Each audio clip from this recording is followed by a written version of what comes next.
Can you still hear us, Félice? Yes? Okay. Can we make sure we can hear you? Can you still hear me? Okay, Yes, we're good. okay, great. Thank you. Well, it's 9:10, so we'll wait a couple of minutes and then we'll get started. Yes. Thank you.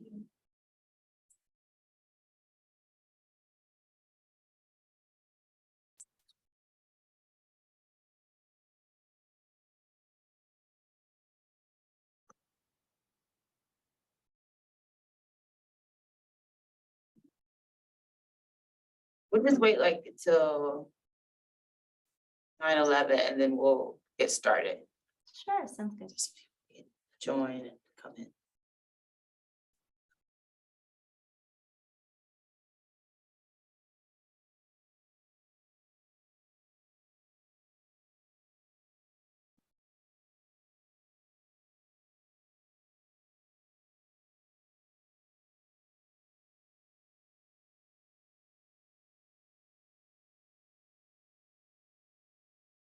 Hey, all right, so I'm sure more people will join as we move on.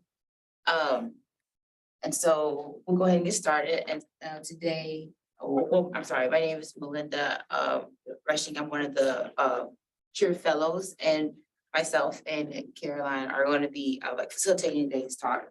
And we have Dr. Félice Lê-Scherban, and I get the opportunity to introduce her before she's going to jump into her talk.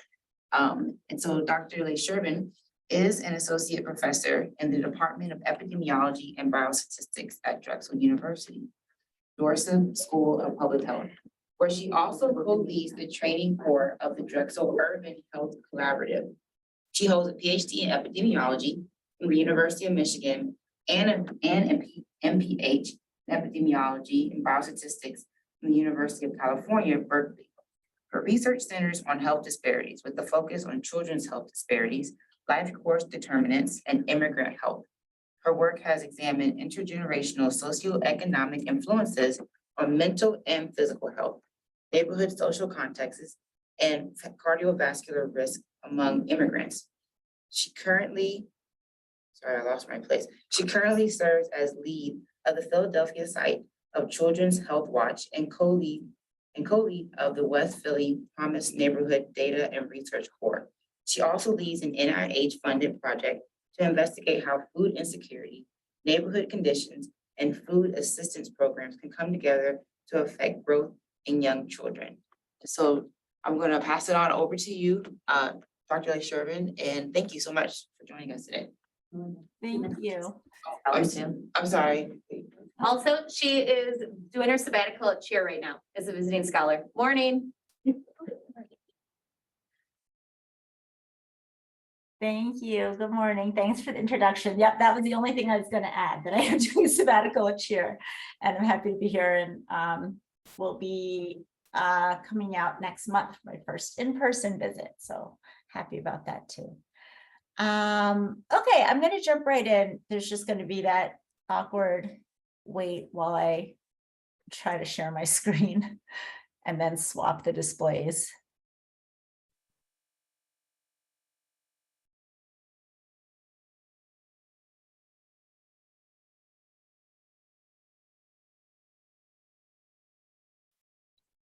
Are you seeing it correctly now?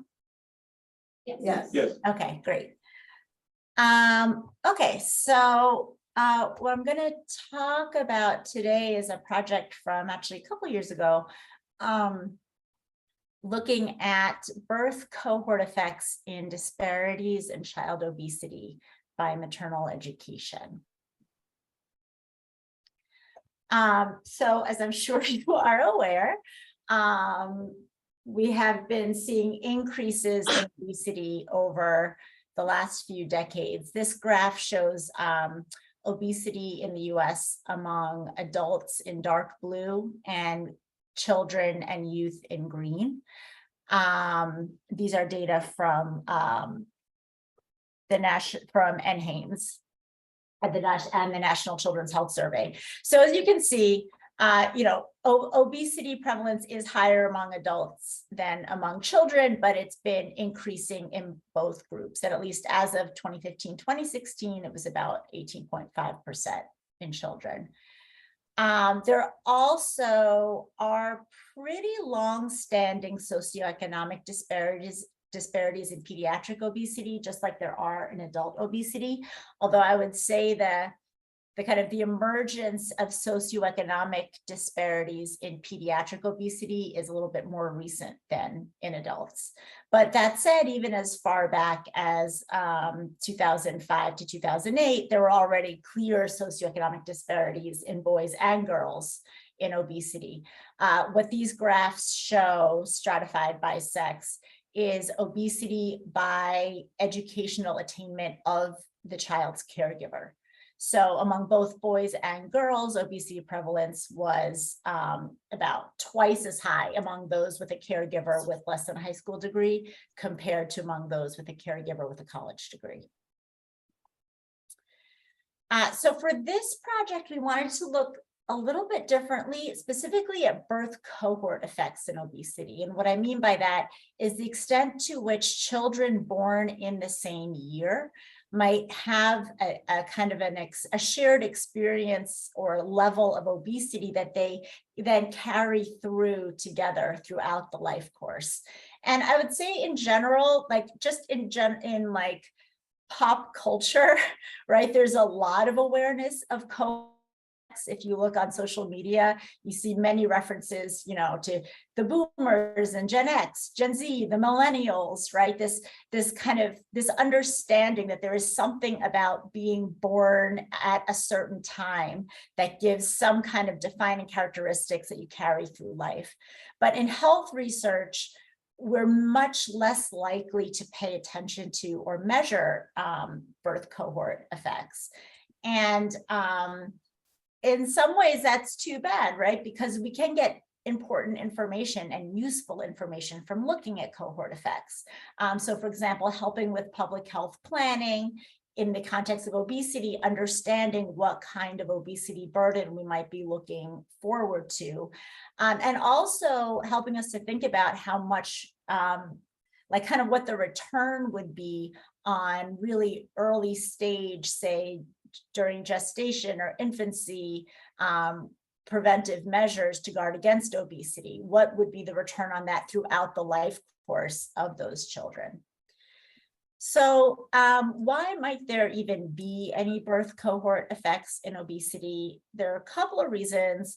One is that children born in the same year have to some degree, a shared gestational and early life environment. So that includes things like chemical exposures, like endocrine disruptors, beliefs and practices about feeding and nutrition that are, as we know, evolve over time, and also policies around food access and nutrition assistance programs. Another thing to keep in mind is that there's pretty strong evidence of lifetime persistence of obesity. So to the extent that this shared early life environment is shaping children's growth and potential early development of obesity early in life, there's a fairly good chance that they will then carry that together through the rest of their lifetime. So it's estimated that about half of children with obesity will then go on to have obesity in adulthood. And we also, for this project, drew from fundamental cause theory. This is one of the fundamental theories of social epidemiology. It was developed by Bruce Link and Joe Phelan. And what fundamental cause theory says is that certain aspects of society, and socioeconomic status is one of them, are fundamental causes of disease.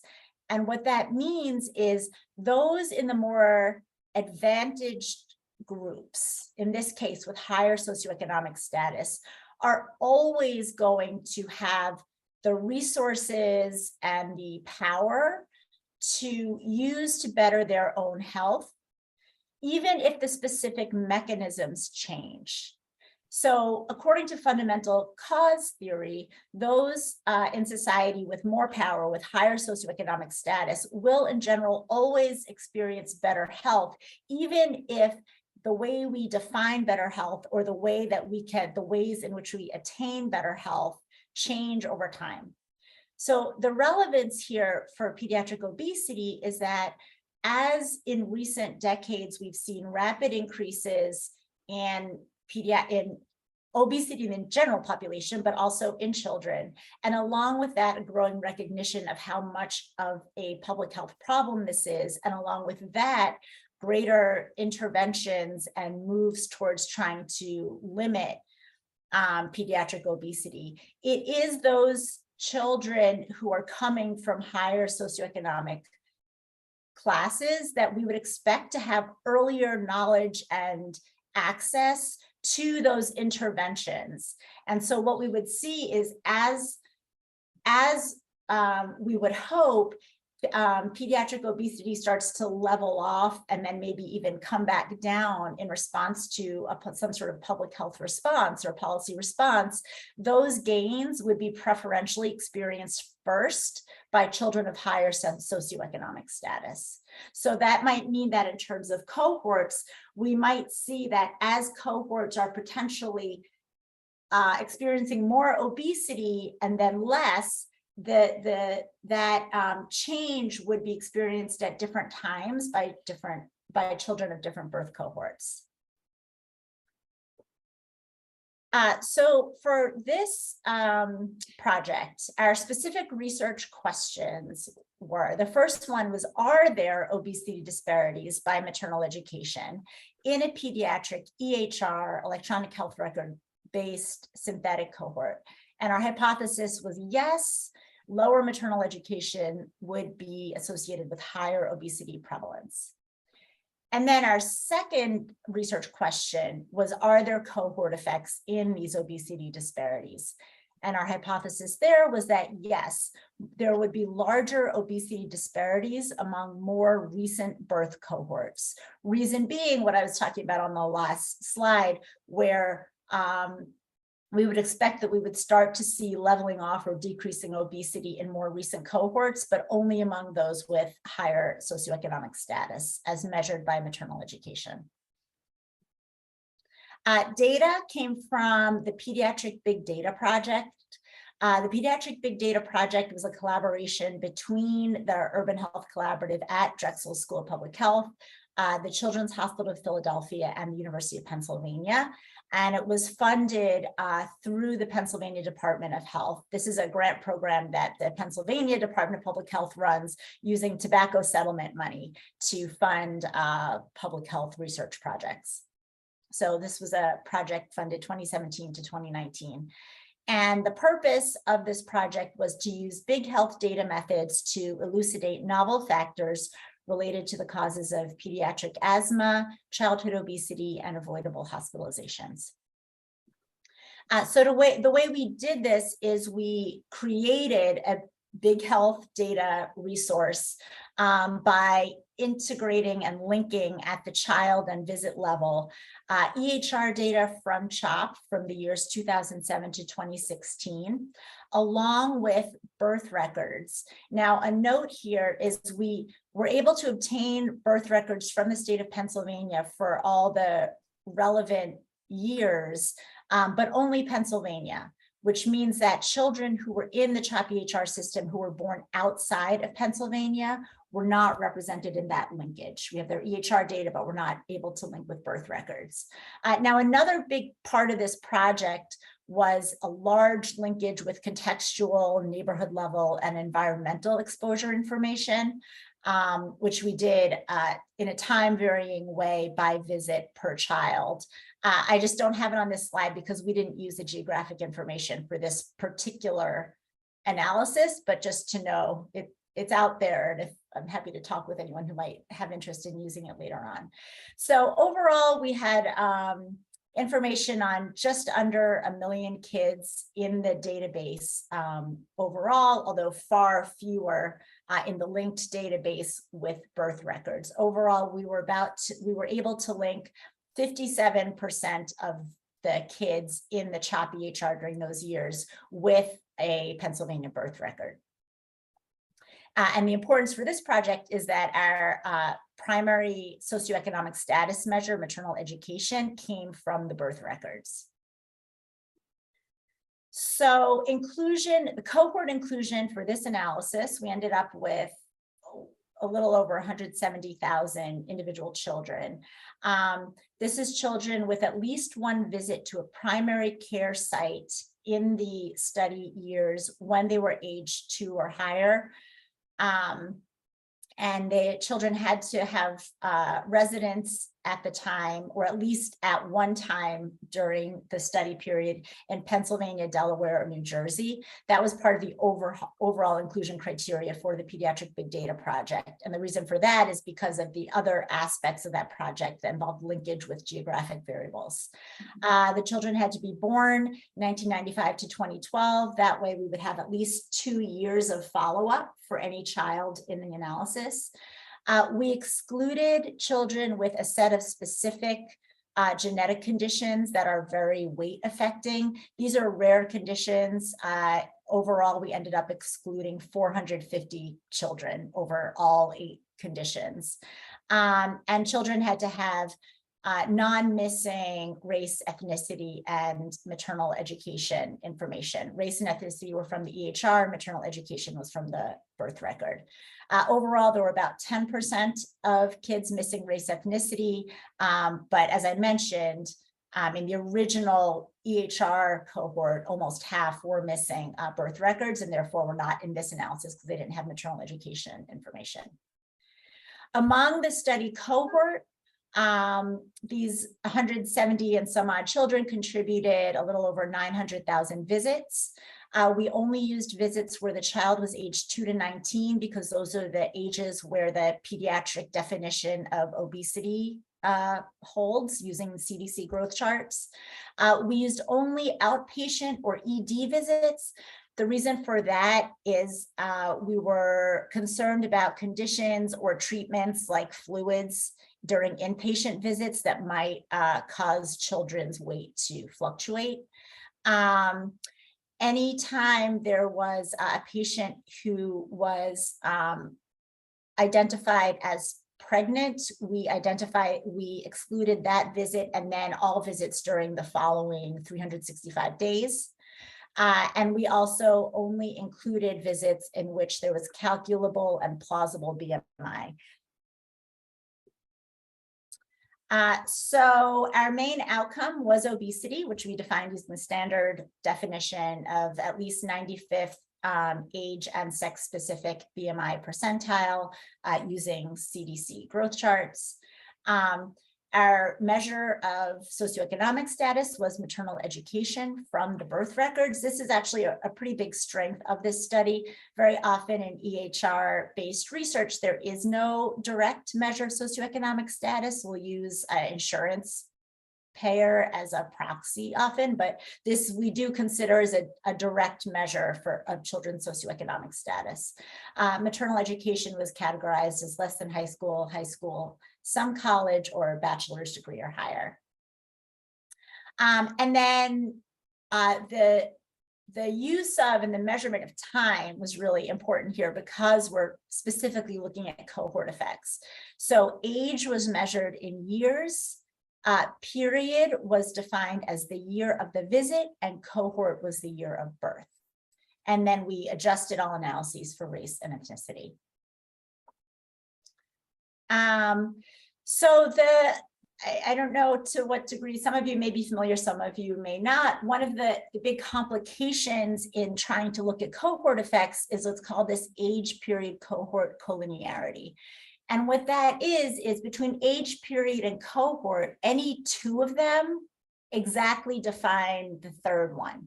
So for example, if you want to calculate someone's age, you can just take the period or the current year and subtract out the year of birth or the cohort, and that will exactly identify age, right? And you can manipulate them around, right? Age plus cohort will always equal period, et cetera, et cetera. And because of that, if you want to try to tease apart age, period, and cohort, you're you're stuck because they are collinear. So there are several different modeling strategies. This has been particularly an issue that's been addressed in the social sciences. But there are several different modeling strategies that people use to try and tease apart these different collinear time factors. The one we used here is what's called hierarchical age period cohort growth curve models. And essentially these models are based on mixed effects regression. So we used two-level mixed effects logistic regression with a random intercept, where level 1 was the visit level, and our variables at level 1 were age and payer. We included age as a random effect, and we tried a bunch of different ways of modeling age. We ended up doing it as linear splines with a knot at age 10. And I'll show you in the data, the reason we chose age 10 is, I mean, biologically that makes sense, but we could also see in our data a change in the growth curve at around age 10 in boys and girls. And then level 2 was the individual. And at that level, we had maternal education, cohort, which is our variable of interest here, year of birth, and race and ethnicity. And in these particular models, the way they handle that collinearity is that the period effect is defined as an age by cohort interaction. And all models were stratified by sex. So we ran completely separate analyses in boys and girls. We only had binary sex in these data, as is typical in EHR data. So in the context of these models, I just want to go through how we would actually then identify the socioeconomic disparities in obesity. So in this model, the main effect of maternal education tells us the disparity in obesity by maternal education at the mean age for the reference cohort. The coefficient of the maternal education by age interaction gives us the SES difference in age, in the age effect on obesity. So we know that obesity changes with age, and then that will tell us how that age-related change varies by maternal education. Similarly, we have a maternal education by cohort interaction, which tells us how the cohort effect, how obesity being affected by the year of birth differs by socioeconomic status. And then we also had a three-way interaction between maternal education, age, and cohort, and that is that period effect. How, or in other words, how the SES difference in obesity cohort effect varies by age. Just a quick note here, because we had a relatively large data set here, we had a little, like I said, a little over 900,000 visits. We were programming this in, I actually can't remember if we used SAS or R, I believe it was SAS, but we were having problems with estimating the models.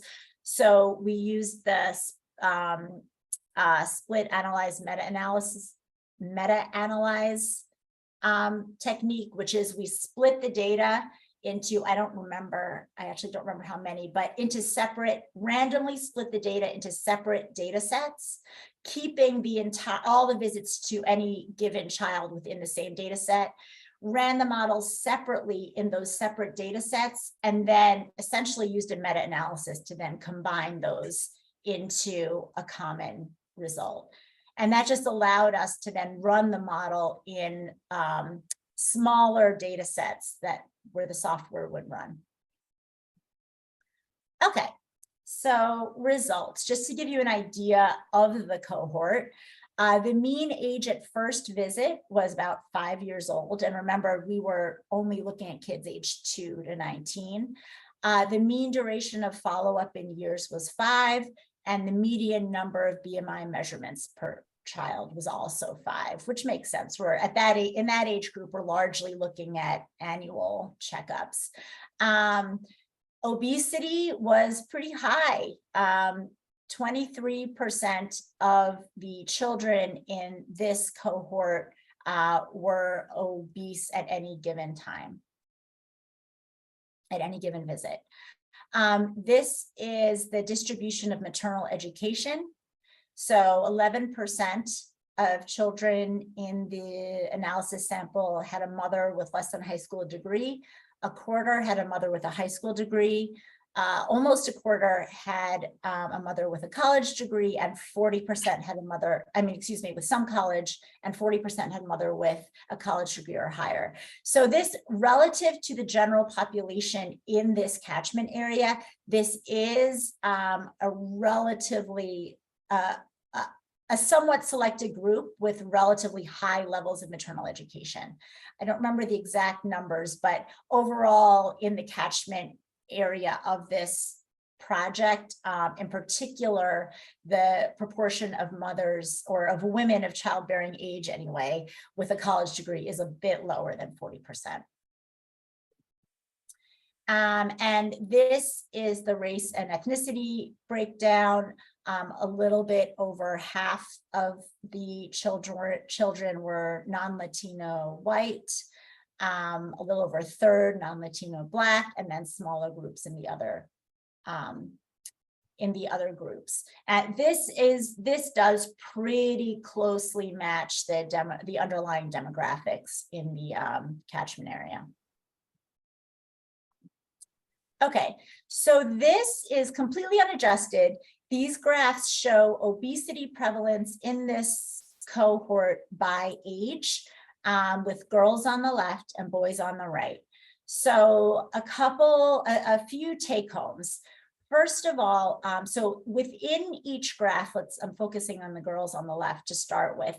Each line represents a different level of maternal education, with the thick line in the middle being the total for the whole cohort.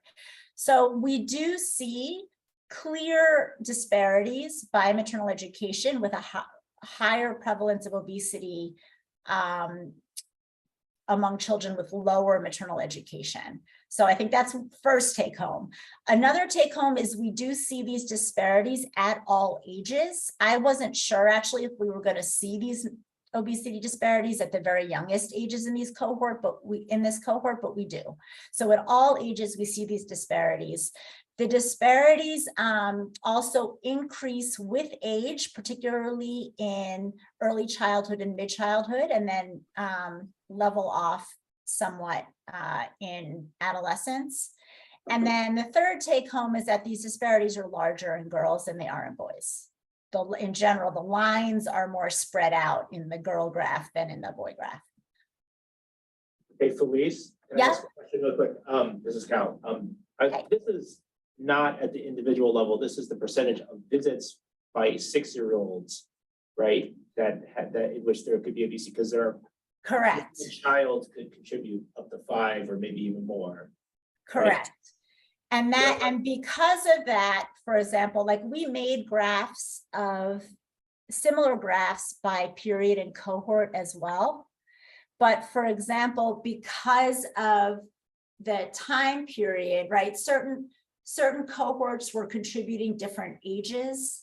So they're all confounded by each other. And like the cohort graph in particular, I think was completely confounded by age, if that makes sense. But so this is what you said. This is just like aggregate by whoever is in this data set by what age. Okay. My other question is about the maternal education variable. To what degree do you think maternal education at birth correlates with current maternal education?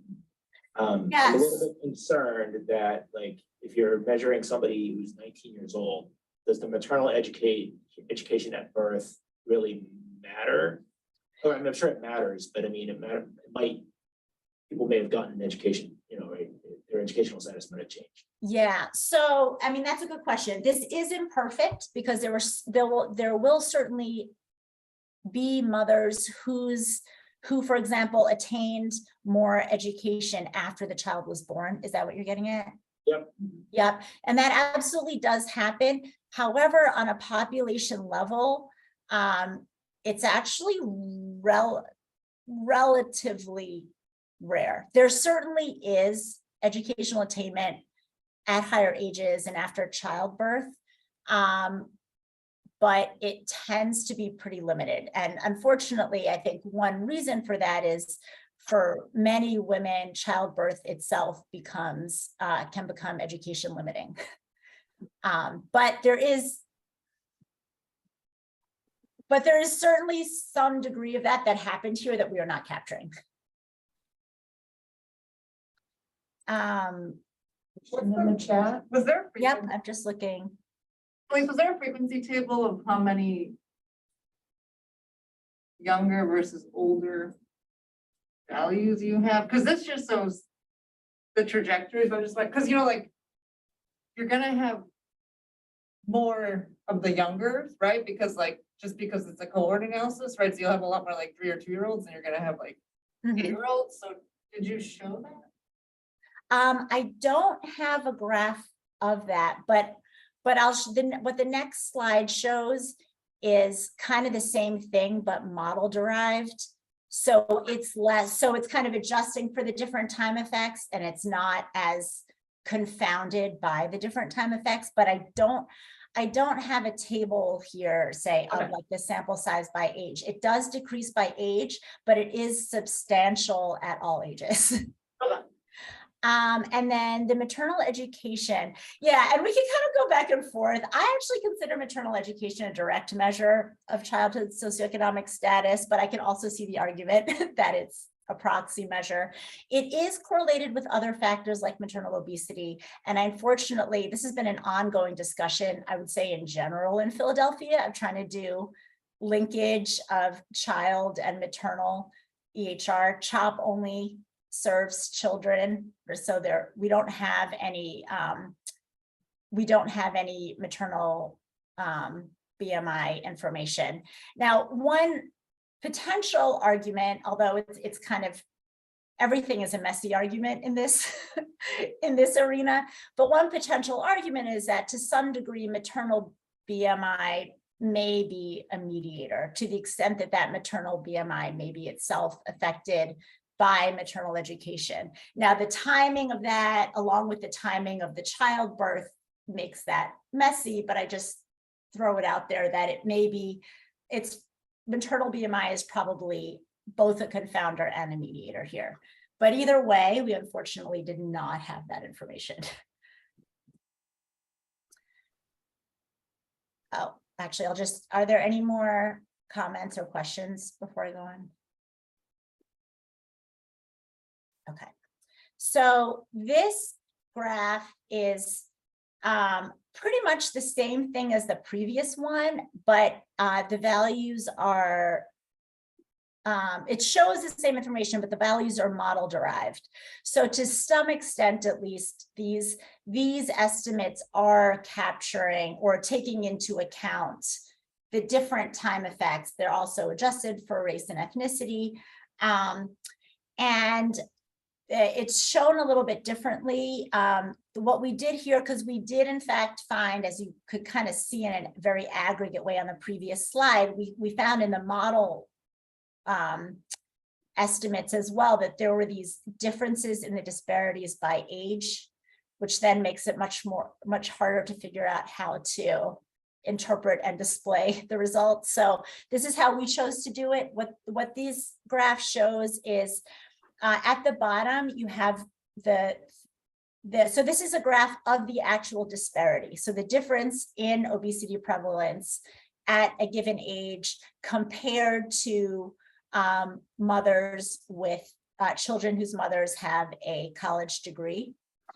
So you see the 3 different disparities, and because the disparities varied by age, what we did is we're just showing 4 representative ages over the time span that's in our data set. So for each level of maternal education, we're just showing ages 4, 8, 12, and 16 as representative ages.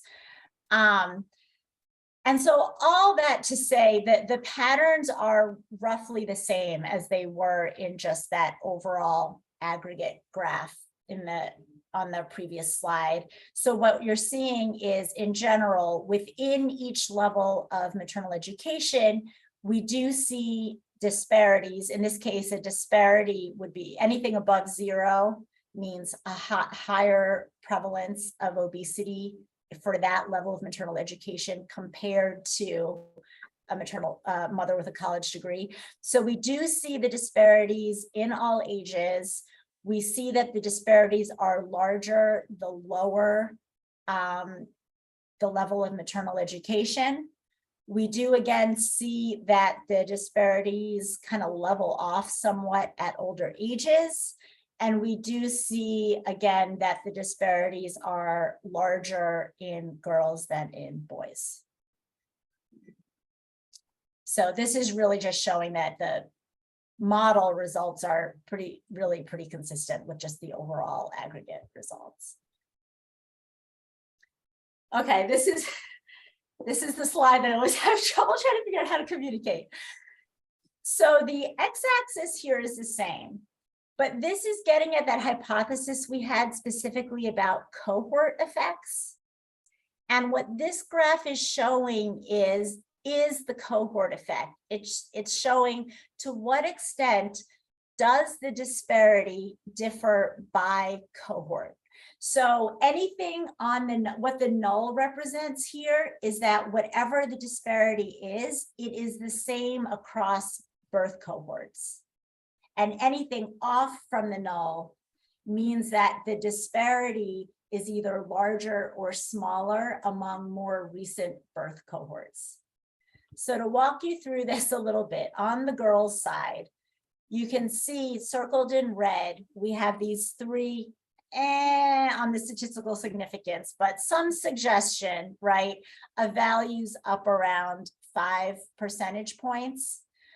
What this means is the difference in the obesity disparity for these girls with a mother with less than a high school degree compared to a mother with a college degree is a little bit higher than the same disparity among girls who were born 5 years earlier. So we're seeing some suggestion, I consider this kind of iffy, but some suggestion that potentially, at least among younger ages, there are larger disparities among girls who were born more recently. So potentially a cohort effect of increasing disparity over time. And in boys, again, this is very iffy, but we potentially see something similar, except that at older ages instead of at younger ages, as we saw among girls. So with regard to our original research questions, if you remember, the first one is, are there socioeconomic disparities by maternal education in a pediatric EHR-based synthetic cohort? There, the answer is pretty clear. Yes, lower maternal education is related to higher obesity prevalence in this cohort at all ages, and more so at older ages. The second question, are there cohort effects in obesity disparities? Maybe there are somewhat increasing disparities among more recent cohorts among younger girls and older boys. So in general, I think some strengths here. We did have this large longitudinal data set. We also, I didn't talk about it here, but we did some pretty extensive cleaning to try to not just to deal with a bunch of issues, right, related to those of you who use anthropometrics and EHR data, I'm sure have encountered, right, the fact that there are inconsistencies in measurement. Weight is measured more often than height or length. And we worked pretty hard also to exclude implausible values, not just cross-sectionally, but values that would represent implausible growth. Also, I think the availability of this maternal education measure from the birth records was a real strength here. We have some other work going on where we're trying to take a look at how more usual EHR-based SES measures like neighborhood income or insurance measure up against this maternal education measure.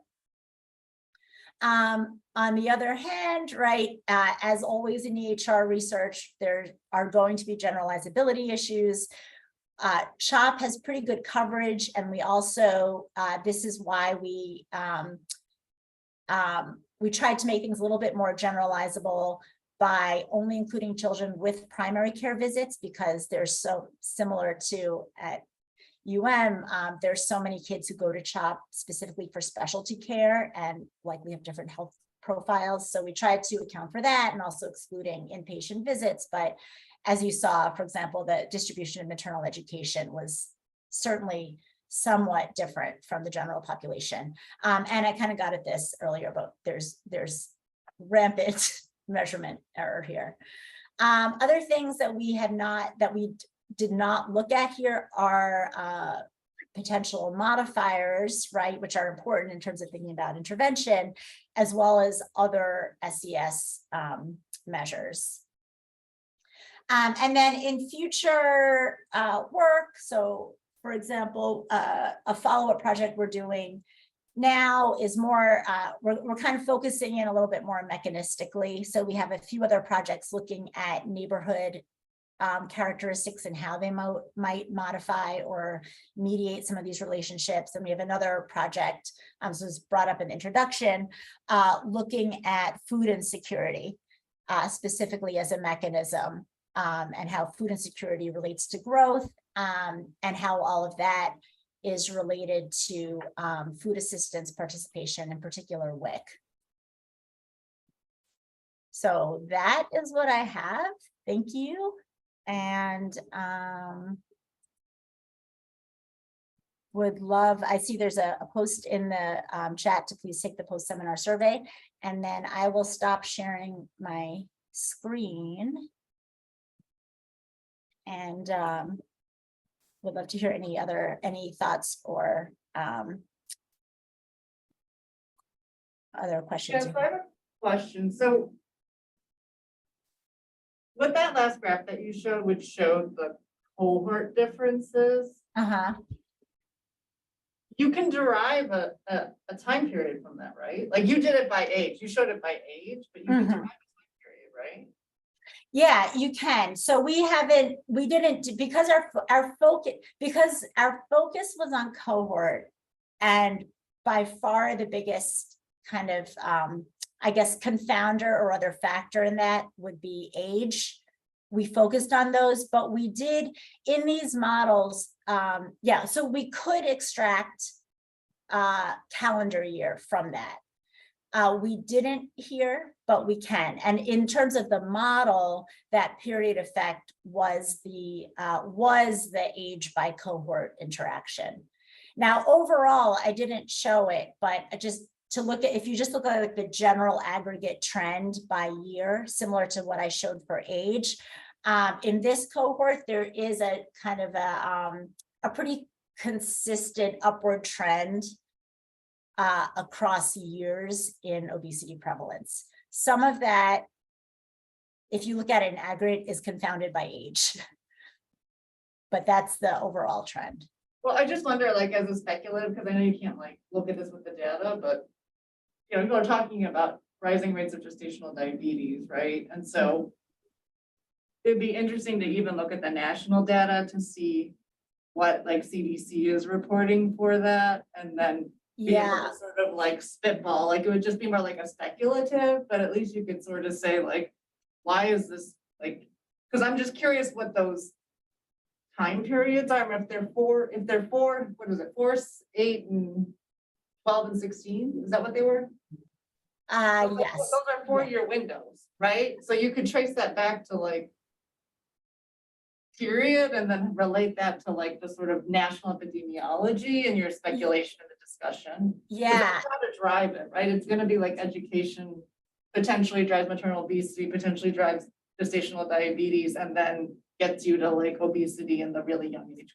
Yeah, I totally agree. And actually, I will maybe this could be a sabbatical project now. We had originally planned a follow-up or a second project that was just going to be looking at time trends of obesity and comparing it to NHANES data, which sounds, I think, pretty much exactly what you're Yeah, and then I just want yeah. to mention, and I'll send you this paper, it was like from my case, it was like from like ancient, right? But like I did this analysis with the CHOM, doing APC analyses for obesity over the life course. So I'll send it to you, but one of the interesting things that we sort of came up with was like at a given age group, like 30 to 39-year-olds, right? Mhm. It used to be that like, 15% of the population at that age was obese, like for people born in like 1950. And then like what we basically showed was that like, now it's like 50% because of the cohorts that are like most recent. So I'll send it to you, but I think like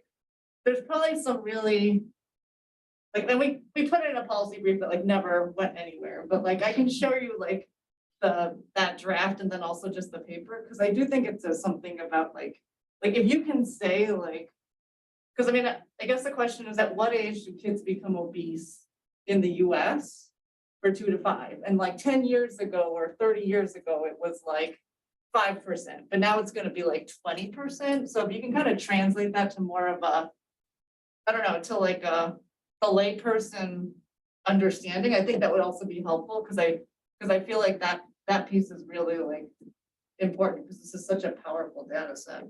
Yeah, thank you. I really, yeah, appreciate that. And actually, one of the motivating factors behind this analysis was, so when we did this a few years ago, this is when we kind of started seeing some papers, some literature, this kind of like good news that pediatric obesity was starting to level off or even decrease. And what we were suspecting is like maybe, but that's probably not being shared by everybody. Yeah. We have a question in the chat. And wow, okay, this does make your head hurt, but aren't the maternal characteristics also subject to the potential effects of mom's own age period cohort? Yeah, I think that's a great point. Yes, and yes, it makes my head hurt. And in particular, this also gets at the earlier question about further maternal education following birth. There are certainly underlying age period and cohort type trends in maternal education itself. I think we had a question from Dr. Hi, Félice. I'm Erin Pearl, and it's a wonderful presentation. I just was curious of two things. One, why do you think there's such a striking difference between boys and girls? And then two, do you still see that striking difference within the same family? So among like brother, sister, siblings? Okay, so for siblings, sadly, like in so many EHR analyses, we don't have a household identifier and have not. There have been some interesting papers recently about attempts using like address and name to identify households within the EHR, but we did not have that. So there are certainly siblings in here and we're just closing our eyes on that issue. Can't you just link them by mom? Excuse me? Could you just link Can them we by link mom? them by mother? Actually, why did I not think of that? Because we have them linked to the birth records. I mean, it seems like you could Thank actually. you. do I didn't even think of that. birth I was thinking about how we didn't have an identifier in the EHR, but we could use although still, but the birth record is at the child level. So it still depends. Potentially we could, but thank you. I'm gonna make a note. Although sadly, this project is no longer funded, but if given the opportunity, that's a good point that the birth record could be a good way to link them. In terms of boys versus girls, I don't know. My own personal speculation is that this has to do with gender roles around weight and eating, and the way the kind of social context that at least in my mind, I think tends to be more salient often for girls than boys, and may play out in like a kind of a broader spectrum of socioeconomic differences. But that is just my own speculation. I will let you choose to go first, okay. So this is not particularly related to your analysis, but when you were talking about different variables you were pulling for the analysis and you talked about race and ethnicity, I wondered why you pulled that from the medical record as opposed to the birth record. Yeah, so we went back and forth on that and also compared the birth record to the medical record and ultimately decided that the medical record was, well, I mean, it was likely better information. I'm hand waving a little bit because I know we had many, many discussions about this and I'm forgetting the details, but I think in terms of like recency, how recent it was, and then also missingness, we decided that the EHR measure was actually probably better. How I was have the done agreement in between like the two ancient measures? history, some analyses looking at changes over time in reports of race ethnicity within the same child, and that's another source of measurement error because that is very fluid as well. But in this particular case, we decided we had better data in the EHR. Thanks. And Félice, just actually, if you can get the family ID, it would be really interesting to look at the birth cohort effects within families, right? Because then you're controlling for the common family exposure. Yeah, But okay, so forgetting about that, I had a different question. This is my pet peeve about EHR data, which is that you only see people who come in for care, right? Yep. So I'm wondering what you think the direction of the bias is because of that, right? Because on the one hand, you have to, it's the only one of the only places you can get EMI data, right?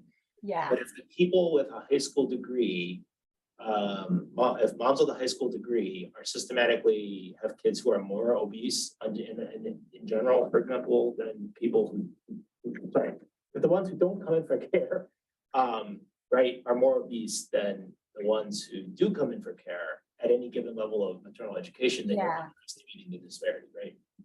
So, I mean, what I would like to say is that our estimates may in fact be conservative, right? If there are these disparities and if the disparities are related to maternal education and if use of care is also related to maternal education. So, I mean, that's what I would like. And I think that's certainly possible in that the direction of the bias is that our estimates are conservative. I get nervous about making statements like that. And in particular, in this cohort, much of a large proportion of the kids with lower maternal education are coming from the CHOP sites that are in West and South Philly. CHOP has sites within Philadelphia and also in the surrounding suburbs. And there's certainly a distribution of maternal educations throughout, but largely concentrated because of residential segregation in the sites in West and South Philly. And I know from other projects that there is actually, there are high levels of child care participation in those neighborhoods. So that makes me, I don't know, even more nervous about making a statement about the direction, because I don't actually know in this population to what extent there is in fact like maternal education related lower use of healthcare. And thank you so much for this amazing presentation and conversation. We're at the top of the hour, so I just want to be respectful of folks' time. So, you know, if anyone needs to hop off, please feel free to do so. Just to flag that we do have a evaluation QR code as well as I think a link in the chat. So if folks wouldn't mind providing your feedback, that would be super helpful. But again, Dr. Lê-Scherban, thank you so much for your time today. We really appreciate it. Thank you. And it was nice to talk to you. And I really appreciate all your thoughts on this. All right. Thanks. Thanks, everybody. Bye-bye. If everybody in the room wants to scan that, you can take your, no pressure. We're trying to get ours. Oh, hold on. Not the recording.